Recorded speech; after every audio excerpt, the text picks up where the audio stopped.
समलैंगिक विवाह को मंजूरी प्रदान करने वाला आसियान देश कौन सा है? थाईलैंड है। समलैंगिक विवाह को मंजूरी प्रदान करने वाला देश कौन सा है? थाईलैंड। आसियान देश कौन सा है? थाईलैंड। थाईलैंड जिसकी राजधानी है बैंकॉक। थाईलैंड जिसकी राजधानी क्या है? बैंकॉक। आपको पता है थाईलैंड जिसकी राजधानी क्या है? बैंकॉक है। और थाईलैंड, म्याला था, म्यांमार, थाईलैंड और लाओस। म्यांमार, थाईलैंड और लाओस ये तीनों गोल्डन क्रिसेंट में आते हैं, गोल्डन ट्रायंगल में आते हैं। गोल्डन ट्रायंगल और गोल्डन क्रिसेंट में जो कि हथियारों की तस्करी और मादक पदार्थों की तस्करी के लिए जाने जाते हैं, गोल्डन क्रिसेंट और गोल्डन ट्रायंगल। तो म्याला था यानी म्यांमार, थाईलैंड और लाओस। म्याला था यानी म्यांमार, थाईलैंड और लाओस ये गोल्डन ट्रायंगल में आते हैं। किसमें आते हैं? गोल्डन ट्रायंगल में आते हैं। जबकि पाकिस्तान, ईरान और अफगानिस्तान, पाकिस्तान, ईरान और अफगानिस्तान ये आते हैं गोल्डन क्रिसेंट में यानी स्वर्णिम अर्धचंद्र में। स्वर्णिम त्रिभुज में कौन से देश आते हैं? तो म्याला था, याद रखिएगा कोड। स्वर्णिम त्रिभुज में कौन से देश आते हैं? तो म्याला था, याद रखिएगा कोड। स्वर्णिम त्रिभुज में, स्वर्णिम त्रिभुज, स्वर्णिम त्रिभुज में कोड याद रखिएगा म्याला था, Myanmar, Thailand, Laos, Thailand. Myanmar, Laos, Thailand. Myanmar जिसकी राजधानी क्या है? नेपिटा।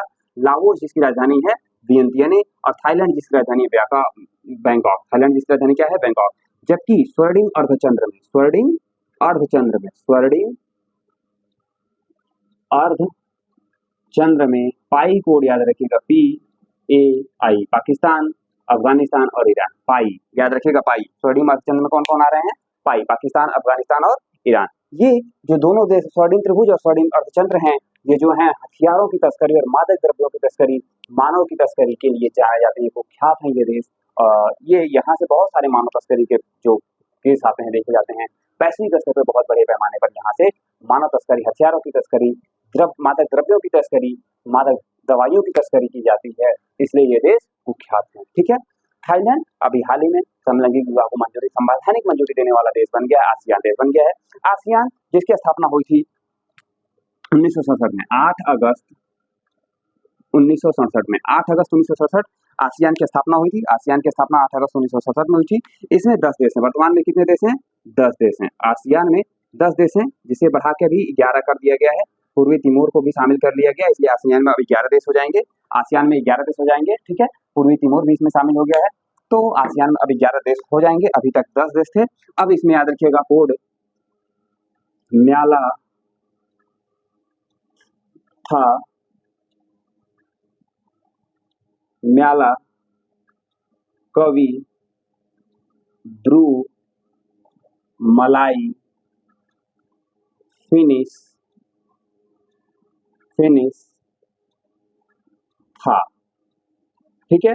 म्याला, Myanmar, Laos, Cambodia, Vietnam, Brunei, Malaysia, Indonesia, Philippines, Singapore, Thailand. 1 2 3 4 5 6 7 8 9 10 और फिर पूर्वी तिमोर। कौन सा देश है? पूर्वी तिमोर। याद रखिएगा दोस्तों, हमने आपको आज आसियान से भी संबंधित कोड आपको करा दिया। म्याला था, म्याला कवि ब्रूमलाई फिनिश था। म्याला कवि ब्रूमलाई फिनिश था।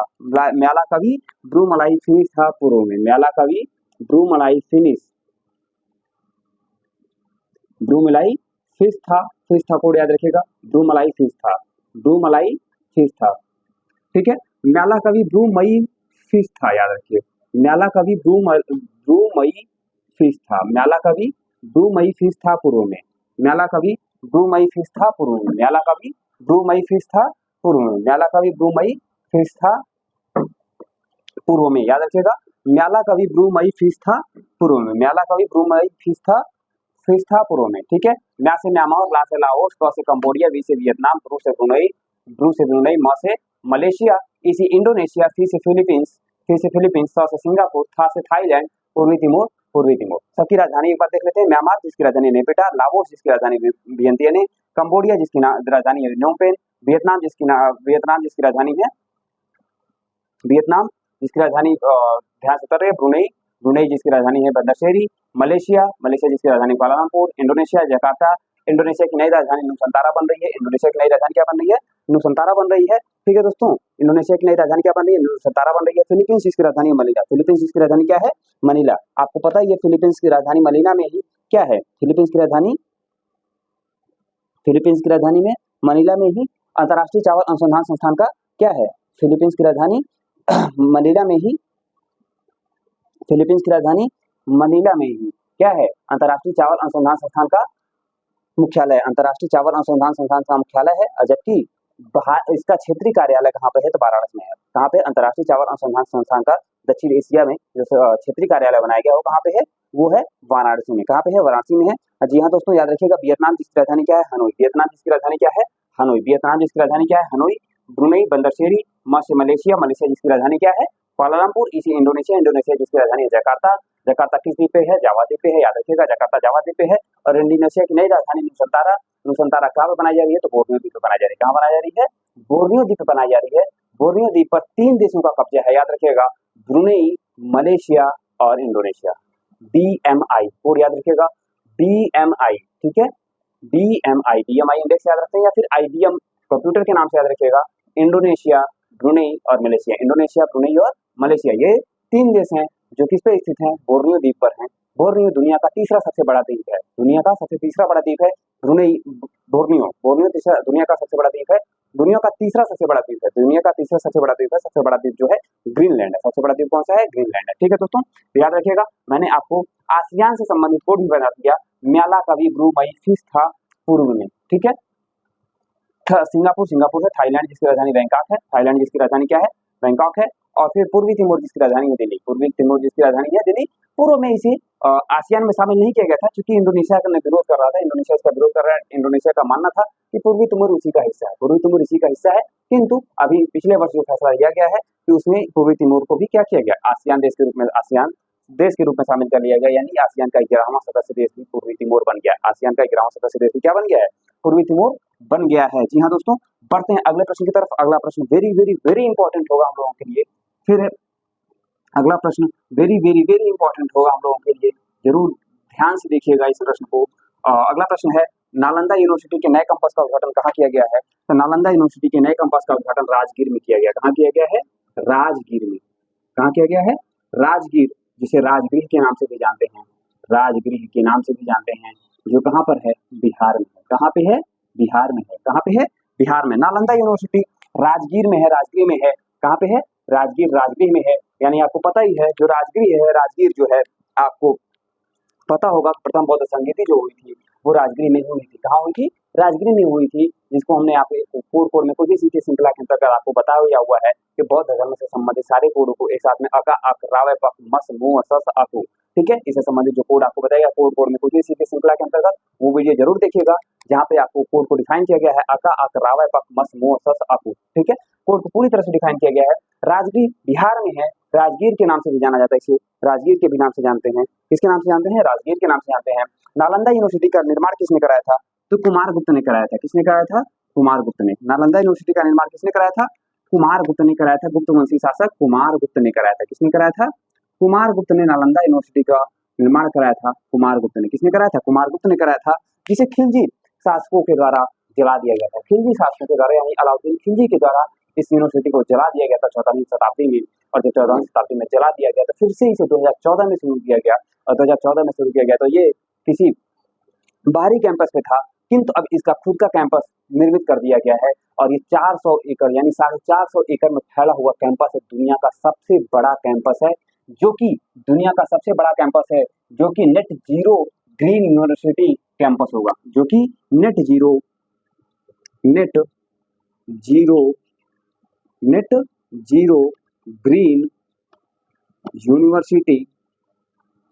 यूनिवर्सिटी कैंपस होगा। दुनिया का सबसे बड़ा ये net zero green university campus है, दुनिया का सबसे बड़ा net zero green university campus है। और ये जो नालंदा यूनिवर्सिटी का पुनरुद्धार किया गया है, पुनर्निर्माण किया गया है, ये पूर्वी एशिया शिखर सम्मेलन के देश जो हैं, पूर्वी एशिया शिखर सम्मेलन, पूर्वी एशिया शिखर सम्मेलन, पूर्वी एशिया शिखर सम्मेलन के जो सदस्य देश हैं, पूर्वी एशिया शिखर सम्मेलन के जो सदस्य देश हैं, उनके सहयोग से तैयार किया गया। पूर्वी एशिया शिखर सम्मेलन के जो सदस्य देश हैं, उनके सहयोग से तैयार किया गया है। और ये वेरी वेरी वेरी इंपॉर्टेंट है, पूर्वी एशिया शिखर सम्मेलन के सदस्य देश, क्योंकि नालंदा यूनिवर्सिटी में जो आसपास के भारत के पड़ोसी देश हैं, वहां से पढ़ने के लोग आते थे। 2000 से अधिक शिक्षक यहाँ पर अध्यापन का कार्य करते थे, और 10,000 से अधिक विद्यार्थी अध्ययन का काम करते थे। ये एक ऐसी यूनिवर्सिटी है, ये एक ऐसी यूनिवर्सिटी है जहाँ पर 2000 से अधिक अध्यापक शिक्षण का काम करते थे और 10,000 से अधिक जो हैं उस विद्यार्थी अध्यापन का काम करते थे, अध्ययन का काम करते थे। जी हाँ दोस्तों, पूर्वी एशिया शिखर सम्मेलन के बारे में कुछ महत्वपूर्ण तथ्य जान लेते हैं। पूर्वी एशिया शिखर सम्मेलन जो है 18 सदस्य देशों का संगठन है। 18 सदस्य देश हैं, जिसमें आसियान के सभी सदस्य देश हैं। आसियान प्लस 8 अन्य सदस्य हैं। ठीक है, आसियान प्लस 8 अन्य हैं। और जो ये उद्घाटन हुआ कैंपस का प्रधानमंत्री मोदी जी के द्वारा किया गया, इसमें 17 पूर्वी एशिया देशों के जो सदस्य हैं, 17 पूर्वी एशिया देशों के जो विदेश मंत्री हैं, सदस्य हैं, प्रतिनिधि हैं, वो उपस्थित रहे। जिसमें बहुत ही महत्वपूर्ण ये उपलब्धि है भारत में कि नालंदा यूनिवर्सिटी का फिर से पुनरुद्धार किया गया है, जिसका निर्माण गुप्तवंशी शासक कुमारगुप्त के द्वारा कराया गया था। गुप्तवंशी शासक कुमारगुप्त के द्वारा कराया गया था। इस नए कैंपस का उद्घाटन बिहार के राजगीर में किया गया है। जो पूर्वी एशिया शिखर सम्मेलन के 18 सदस्य देश हैं, उनके सहयोग से इसका पुनरुद्धार किया गया है, जिसमें इसके उद्घाटन समारोह के दौरान 17 सदस्य देश इसमें उपस्थित थे। 17 सदस्य देशों के प्रतिनिधि उसमें क्या थे? उपस्थित थे। ठीक है दोस्तों, बढ़ते हैं अगले प्रश्न की तरफ। अगला प्रश्न और भी ज्यादा इंपॉर्टेंट है। नेचर रेस्टोरेशन लॉ की मंजूरी किस संगठन के द्वारा प्रदान की गई? नेचर रेस्टोरेशन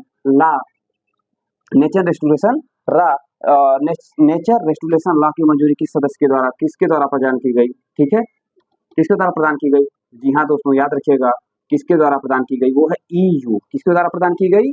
EU, यूरोपीय यूनियन के द्वारा प्रदान की गई है। जी हाँ दोस्तों, नेचर रेस्टोरेशन लॉ 2024 में यूरोपीय यूनियन के द्वारा मंजूरी प्रदान किया गया है। नेचर रेस्टोरेशन लॉ के तहत यह प्रावधान किया गया है कि वर्ष 2030 तक 20% नेचर को रिस्टोरेशन कर लिया जाएगा, यानी फिर से पुनर्प्राप्ति कर ली जाएगी। रेस्टोरेशन क्या रह जाएगा? यानी पुनर्प्राप्ति कर ली जाएगी, पूरी तरह से फिर से प्राप्त किया जाएगा। 20%, यानी जो 2030 तक 20% जो अभी नेचर जिस तरह से हरासमेंट हो रहा है, उसको रोकथाम के लिए क्या लाया गया?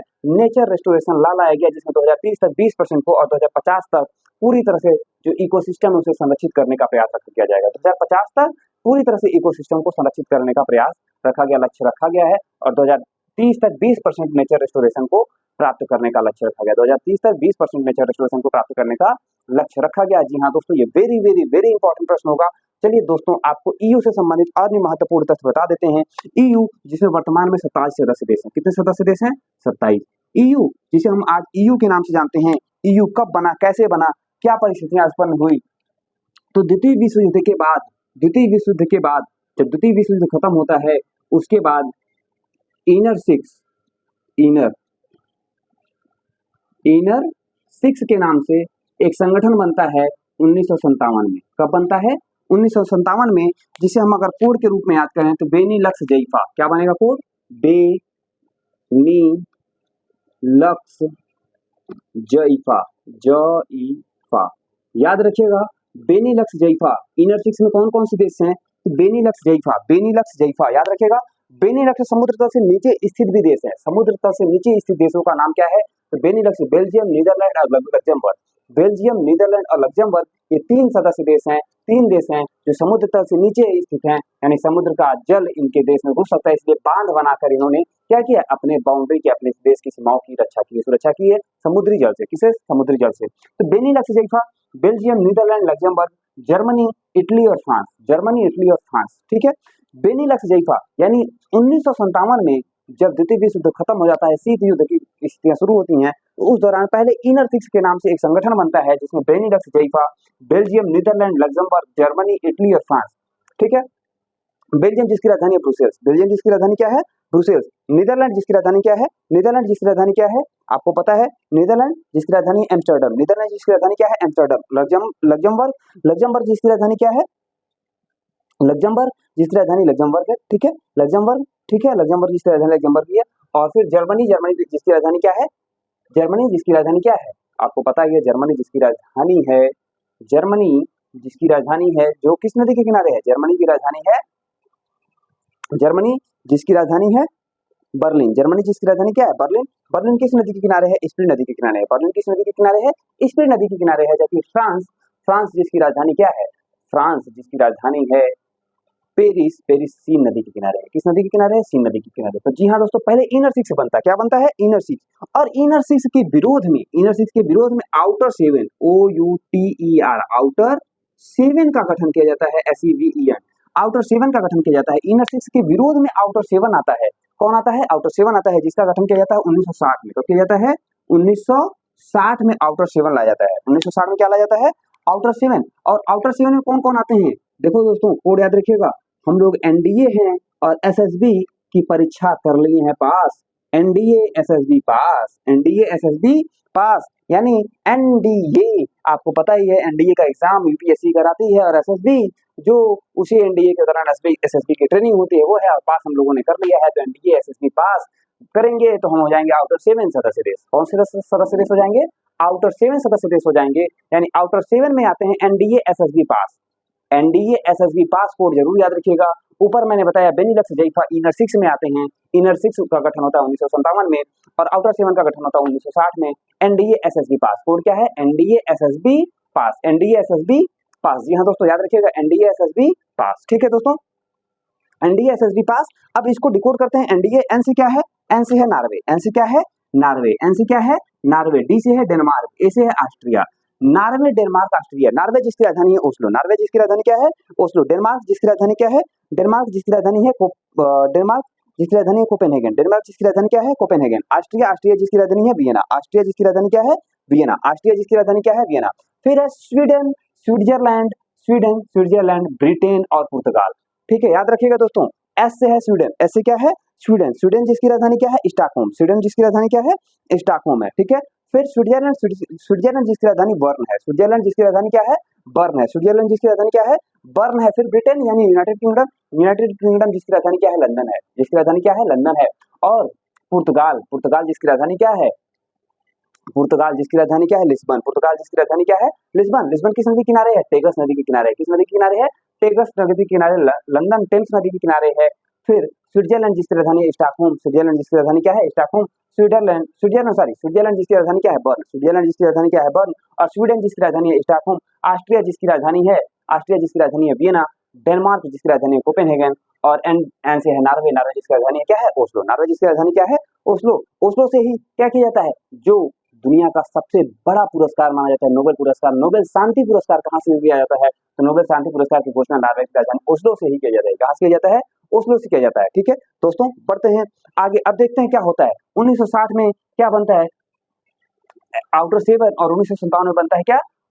Inner six. ठीक है, अब इनर सिक्स, आउटर सेवन एक दूसरे के विरोध में काम कर रहे हैं और दूसरों के साथ बढ़ने का प्रयास करते हैं। लेकिन 1963 में कुछ परिस्थितियां ऐसी बननी शुरू हो जाती हैं कि दोनों सदस्य एक साथ आने का प्रयास शुरू कर देते हैं। दोनों सदस्य एक साथ आने का प्रयास शुरू करते हैं, और इसी एक साथ आने के प्रयास के क्रम में 1993 तक, कब?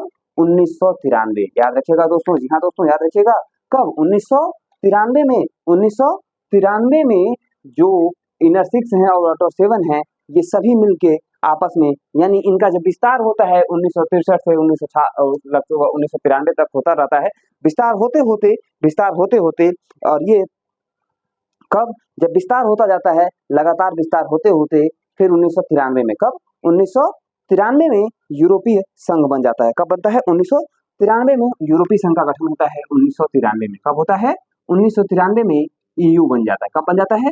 1993 में। EU कब बनता है? 1993 में बनता है EU कब बनता है? 1993 में। इसी दौरान इसमें पिक्स राष्ट्र आते हैं, इसी दौरान इसमें पिक्स राष्ट्र आते हैं। पिक्स, PIIGS,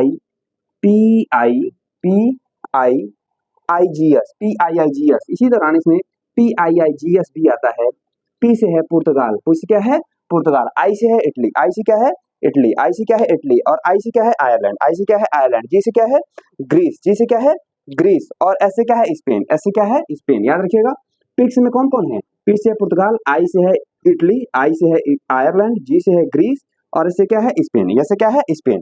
अब देखिए दोस्तों, पुर्तगाल आउटर सेवन में भी है, पिक्स में भी आ गया। ठीक, अब इनके बीच में जो संबंध है, गठबंधन है, वो बढ़ना शुरू होता है, और गठबंधन बढ़ते बढ़ते 1993 में एक नए सदस्य संगठन का रूप लेता है, जिसका नाम होता है EU। जिसका नाम क्या होता है? EU। EU में सदस्य देशों की संख्या पहले 28 थी। 2020 से पहले तक क्या थी? 28 थी। 2020 से पहले 28 थी। ठीक है, लेकिन 2020 के बाद से 2020 के बाद से 27 है। 2020 के बाद से कितनी है? 27 है। 2020 के बाद से कितनी है? 27 है। 2020 के बाद से दोस्तों याद रखिएगा 27 है। 2016 में होता है ब्रेग्जिट, ब्रिटेन एग्जिट, ईयू से ब्रिटेन एग्जिट होता है, यूरोपीय यूनियन से ब्रिटेन एग्जिट हो जाता है। और अब वर्तमान में यानी ईयू ब्रिटेन के बाहर होने से पहले यूरोपीय संघ में 28 सदस्य देश थे। कितने सदस्य देश थे? 28। किंतु ब्रिटेन के बाहर होने के बाद इसमें 27 सदस्य देश हैं। कितने 27 देश हैं? सदस्य देश हैं 27। अब जब ईयू का गठन होता है, ईयू के गठन होने के बाद maastricht संधि, कौन सी संधि? maastricht संधि दिसंबर 1999 में सामने आती है। maastricht संधि, कौन सी संधि आती है? maastricht संधि, कौन सी संधि आती है? maastricht संधि। maastricht संधि के द्वारा, maastricht संधि का संबंध किससे है? maastricht संधि का संबंध है यूरो मुद्रा से। किससे संबंधित है? यूरो मुद्रा से है। maastricht संधि का संबंध किससे है? यूरो मुद्रा से है। यूरो मुद्रा को कब से अपनाया जाता है? 1 दिसंबर 1999 से अपनाया जाता है। 1 दिसंबर 1999 से अपनाया जाता है यूरो मुद्रा को। यूरो मुद्रा को कब अपनाया जाता है? यूरो मुद्रा को कब अपनाया जाता है? यूरो मुद्रा को अपनाया जाता है 1 दिसंबर 1999 से। कब अपनाया जाता है यूरो मुद्रा को? ठीक है, यूरो मुद्रा को कब अपनाया जाता है? 1999 में अपनाया जाता है। फिर एक नाइस ट्रीटी होती है 2001 में। कौन सी ट्रीटी होती है? Nice treaty. कौन सी ट्रीटी होती है? नाइस। ये फ्रांस का एक शहर है नाइस। ठीक है, फ्रांस 2001 में नाइस ट्रीटी होती है। कौन सी ट्रीटी होती है? 2001 में नाइस ट्रीटी होती है। नाइस ट्रीटी के द्वारा यूरोपीय आयोग को यानी यूरोपीय संघ के विस्तार का सिफारिश किया जाता है। यूरोपीय संघ के विस्तार की सिफारिश की जाती है। यूरोपीय संघ का जब विस्तार होता है, यूरोपीय संघ का विस्तार होता है और विस्तार होते होते वर्तमान में इसमें 27 सदस्य देश हो जाते हैं। ठीक है, ठीक। और यूरोपीय संघ में फिर इसका एक अपना संसद है, यूरोपीय संसद है। यूरोपीय संसद भी है फ्रांस नाइस में जो होता है। फिर ईयू के बारे में जो महत्वपूर्ण तथ्य थे हमने आपको उपलब्ध करा दिया है। maastricht जो है नीदरलैंड में। maastricht कहाँ है? नीदरलैंड में। maastricht कहाँ पे है? नीदरलैंड में। ठीक है, maastricht कहाँ पे है? नीदरलैंड में। याद रखिएगा दोस्तों, maastricht नीदरलैंड में है। maastricht कहाँ पे है? नीदरलैंड में है। यूरो मुद्रा को 1 दिसंबर 1999 से अपनाया जाता है। जी हाँ दोस्तों, याद रखिएगा, यानी यूरोपीय आयोग में, यूरोपीय संगठन में, ईयू में, यानी यूरोपीय यूनियन में जितने सदस्य देश हैं वो सभी ने यूरो मुद्रा को अपनाया नहीं है। सभी ने अपने यूरो मुद्रा को अपनाया नहीं है। यूरो मुद्रा को जिन राष्ट्रों ने अपनाया है वो उनकी संख्या कितनी है? उनकी संख्या जो है वो 19 है। कितनी है? 19 है। कितनी है? 19। यूरो मुद्रा को 19 सदस्य देशों ने अपनाया है, जबकि यूरोपीय संघ में 27 सदस्य देश हैं। कितने सदस्य देश हैं? 27। यानी जो अभी भी 8 सदस्य देश हैं उन्होंने अपनी स्वघोषित मुद्रा बना के रखी है, स्वघोषित मुद्रा बना के रखी है। किंतु जो 19 सदस्य देश हैं उन्होंने यूरो मुद्रा को स्वीकार कर लिया है। यूरो मुद्रा जो कि वैश्विक मुद्रा के रूप में भी जानी जाती है। विश्व में 5 मुद्राएं हैं वैश्विक मुद्रा के रूप में जानी जाती हैं। डॉलर है, यूरो है, जापानी येन है, चीनी रेमनबी है। चीनी क्या है? रेमनबी है। और फिर जापानी येन है, यूरो है, और फिर 4 मुद्राएं जो हैं डॉलर, यूरोपीय डॉलर है। ठीक है, ब्रिटेन का पाउंड स्टर्लिन है। ब्रिटेन का पाउंड स्टर्लिन है। पाउंड स्टर्लिन, ब्रिटेन का पाउंड स्टर्लिन, फिर यूरो और फिर जापानी येन और चीनी रेमनबी। ये 5 जो हैं वैश्विक मुद्राएं हैं जो वैश्विक कारोबार के लिए भी प्रयोग की जाती हैं। सर्वाधिक जो कारोबार होता है वैश्विक स्तर पर यूएसए के डॉलर में यानी अमेरिकी डॉलर में किया जाता है। सर्वाधिक जो कारोबार होता है अमेरिकी डॉलर में किया जाता है। जी हाँ दोस्तों, आपको maastricht जो संधि है कब हुई थी? 1992 में हुई थी। याद रखिएगा दोस्तों, maastricht संधि कब हुई थी? 1992 में हुई थी। maastricht संधि 1992 में हुई थी, जो यूरो मुद्रा को अपनाने के लिए थी। और फिर यूरो मुद्रा कब अपनाया गया? तो 1 दिसंबर 1999 से अपनाया गया। 1 दिसंबर 1999 से अपनाया गया। 12 सदस्य देशों ने यूरो मुद्रा को अपनाया और वर्तमान में 19 सदस्य देशों ने अपना लिया है। यानी अभी भी 8 सदस्य देश हैं जो यूरोपीय संघ के सदस्य देश तो हैं, किंतु उन्होंने यूरो को अपनी मुद्रा नहीं बनाई है। यूरो को अपनी मुद्रा नहीं बनाई है। यूरो को अपनी मुद्रा अभी तक नहीं बनाई है। दोस्तों देखते हैं अंतिम प्रश्न क्या है हमारा।